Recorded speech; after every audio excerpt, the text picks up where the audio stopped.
So ang ginawa ng doktor, gin-ECG ako.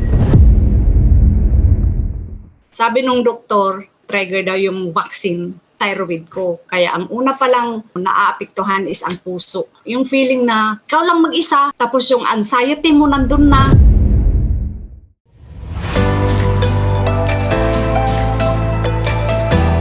Ako po si Berna Asuncion Leo, 52 years old. Nandito po ako ngayon sa Malaysia, Kuala Lumpur. 23 years na po ako dito sa Malaysia ngayon. Bali ako, nakapangasawa po ako ng Chinese Malaysian po dito sa Malaysia. 2007 kami kinasal. Trabaho po niya, isa siyang supervisor sa isang company, sa quarry company. Ngayon, meron po kami isang anak. Bali, nasa first year high school na po siya ngayon. Mula nung pandemic, talagang hirap talaga kami kasi nawalan ng trabaho yung asawa ko nung pandemic. Almost 3 years din yun, nawalang trabaho. Meron naman po siyang savings, kumbaga budget na lang po.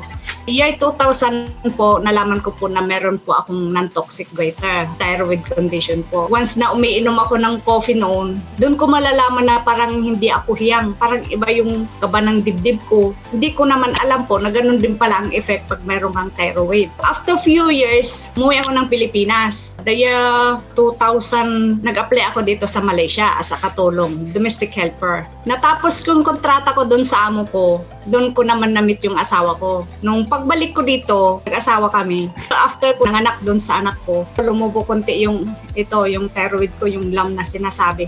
Kahit malayo nakikita mo. Dumating ang COVID, kailangan lahat mag-vaccine. Unang vaccination ko nung 2021, doon ako yung atake ng nervyos. Yung tuhod ko is talagang nagsishake ganun yung tuhod ko. Tapos grabe ng kaba ng dibdib ko. Tapos nakita ko nung nurse doon sa vaccination center. Sabi niya parang namumula na daw ang mukha ko. Binipi ako, naging 150 over 100 yung BP ko. Biglang tumaas yung dugo ko. Doon ako nagpanik. So ang ginawa ng doktor, gin-ECG ako. Sabi nung doktor, trigger daw yung vaccine, thyroid ko. Kaya ang una pa lang naaapektuhan is ang puso. Yung feeling na ikaw lang mag-isa, tapos yung anxiety mo nandun na, di mo na alam kung anong gagawin mo. Kaya doon ako na-depress. Lagi na akong kinakabahan.